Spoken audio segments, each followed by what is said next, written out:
ఆదివారం రాత్రి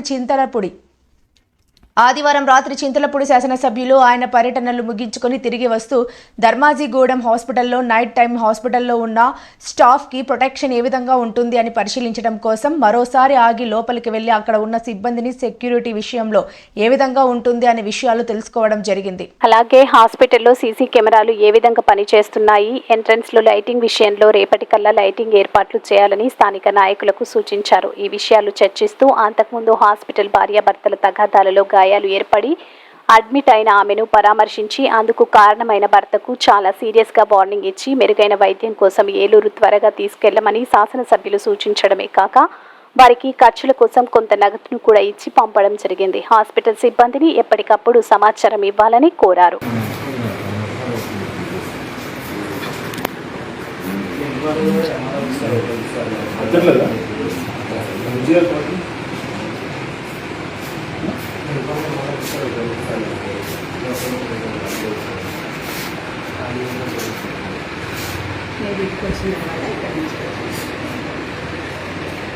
ఇది టైం ఉంటుందా?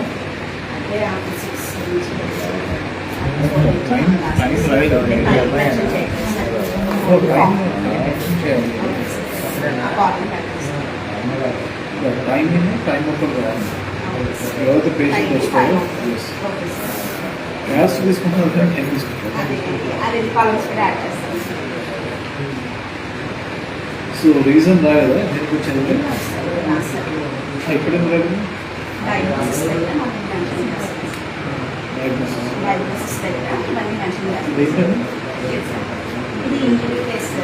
నమస్తే అండి.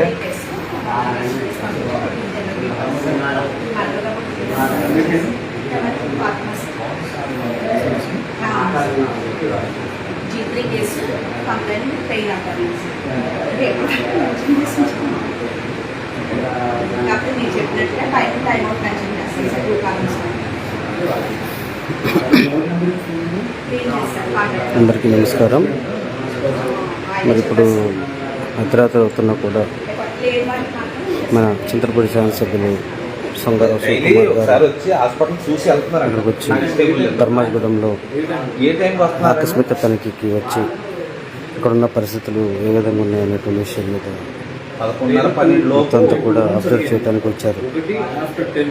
సో రావటం వెనుక ఉన్నటువంటి కారణాలు ఒకటి, ఇక్కడ ఉన్నటువంటి హాస్పిటల్ సిబ్బందికి ఏ విధమైనటువంటి సెక్యూరిటీ ఉంది, అందరూ సురక్షితంగా ఉండటానికి ఏ విధమైనటువంటి పరిస్థితులు ఇక్కడ ఉన్నాయనేటువంటి విషయం తెలుసుకోవడానికి, అలాగే హాస్పిటల్ సిబ్బంది ఎవరు ఉన్నారు, ఎవరు పట్టించుకుంటున్నారు, అలాగే ఇక్కడ ఎవరైనా ఇన్పేషెంట్స్ ఉంటే వాళ్ళ పరిస్థితులు ఏ విధంగా, వారి పరిస్థితులను, వారి స్థితిగతులను ఏ విధంగా తెలుసుకుంటున్నారు, వారికి వైద్యం ఏ విధంగా అందుతుంది అనే విషయంపై ఇక్కడ అబ్జర్వ్ చేయడానికి మరొకసారి చింతలపూడి శాసనసభ్యులు సొంగ రోషన్ కుమార్ గారు ఈ సమయం అయినా కూడా, ఇంత రాత్రి అయినా కూడా ఏ విధంగా జరుగుతున్న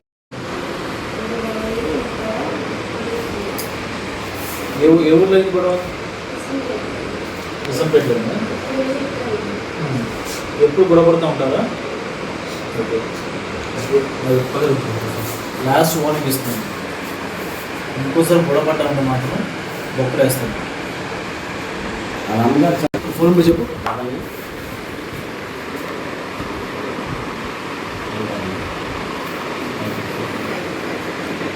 ఇంకోసారి కనుక ఆడ మీద చేసిన గొడవపడ్డా చెప్తే బొక్కలు వేస్తాను. వీళ్ళు వెళ్తావు కదా, అంబులెన్స్ ఎక్కడికి వచ్చినాక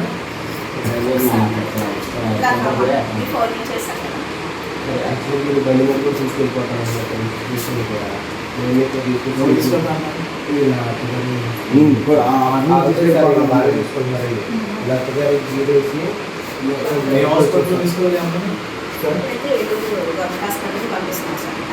కారు తీసుకెళ్తాను. నలభై కలిసి కొట్టే పేషెంట్ దాన్ని ఇష్టం చేశారండి.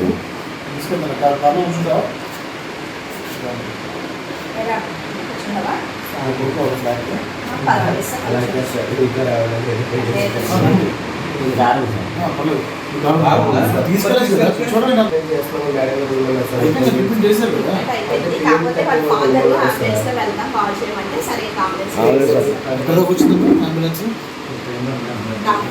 అదే ఇందాక కాల్ చేశారు, కాల్ నెంబర్ వస్తుంది. నేను గురించి చేశారా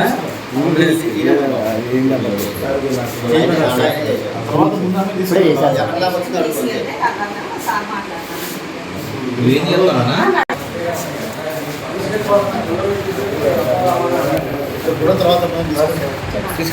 పేషెంట్ అయితే తర్వాత వాడు మళ్ళీ ప్రాబ్లం చేస్తూ బొక్కలు ఉంటాడు.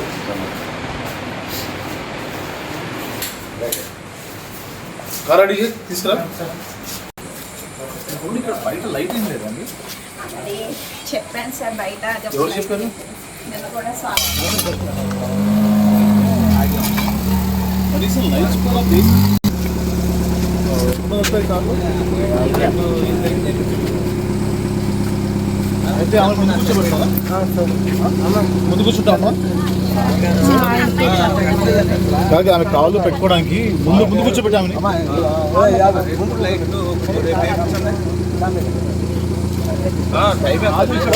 కనీసం లైట్ కూడా పెట్టింది కదా చెప్పాను రేపే కూర్చొని బుద్ధి గారు అది పేషెంట్లకి లైట్ కూడా లేకపోతే దానం ఇది. అమ్మా నువ్వు ముందు కూర్చోమ్మా. అయితేనే కొంచెం కన్వీనియంట్ ఉంటుంది సార్. లెగ్ స్పేస్ లేదు కదా. Leg space okay